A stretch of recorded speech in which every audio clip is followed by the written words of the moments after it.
চট্টগ্রামের রাউজান উপজেলার পাহাড়তলী ইউনিয়নের মহামণি গ্রামে টিলার উপর মহামণি বৌদ্ধবিহার পূজার্থীদের হৃদয়ে স্থান করে নিয়েছে। 1805 সাল থেকে 1813 সালের মধ্যে ছাইঙ্গা ঠাকুর নামে এক ধর্মগুরু বৌদ্ধ ধর্মের প্রবর্তক গৌতম বুদ্ধের মূর্তি স্থাপনের মাধ্যমে বৌদ্ধবিহারটি প্রতিষ্ঠা করেন। গৌতম বুদ্ধের শাক্যমণি নামের সঙ্গে মিলিয়ে নাম রাখা হয় মহামণি মন্দির। এটি বৌদ্ধদের পবিত্র তীর্থস্থান হিসেবে পরিচিত।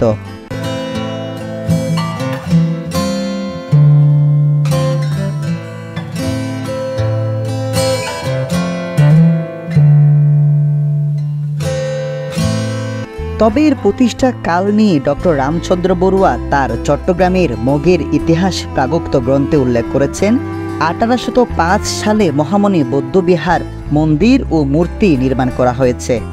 মহামণি বৌদ্ধবিহারের প্রতিষ্ঠাকাল নিয়ে নিশ্চিত হওয়া না গেলেও এটি স্থাপনা প্রায় 200 বছরের পুরাতন একটি ঐতিহাসিক নিদর্শন, এই ব্যাপারে কোনো সন্দেহ নেই।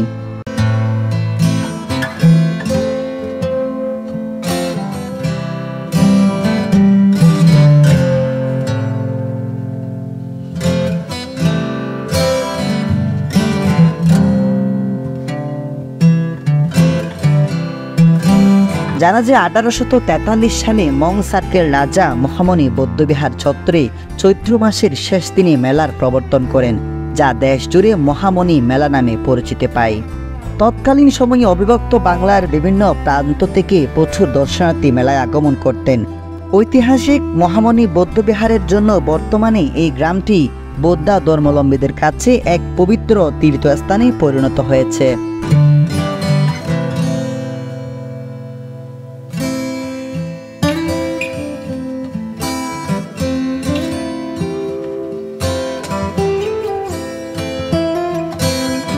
জানা যায় মূর্তিটি স্থাপনের পর মন্দিরটিকে নতুন করে সাজানোর উদ্যোগ নিয়েছিলেন তৎকালীন পাহাড়ি মং সার্কেল রাজা। এরপর থেকে এই মন্দিরের প্রতি ভক্তি বাড়তে থাকে পাহাড়ি জনগোষ্ঠীর।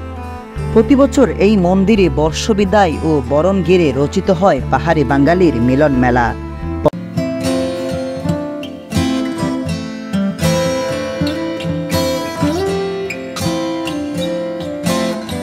এখানে বাংলা চৈত্র মাসের শেষ দিনটিতে বর্ষবিদায়ী মন্দিরে পূজা দিতে আসেন পাহাড়ি জনগোষ্ঠী।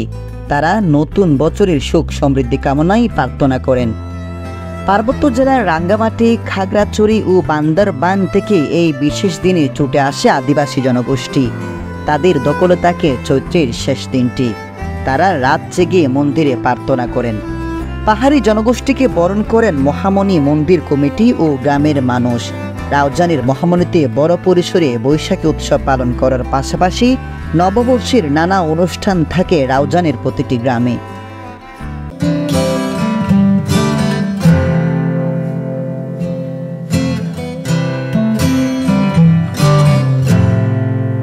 মহামণি বৌদ্ধবিহার দেখতে চাইলে প্রথমে আপনাকে চট্টগ্রামে আসতে হবে।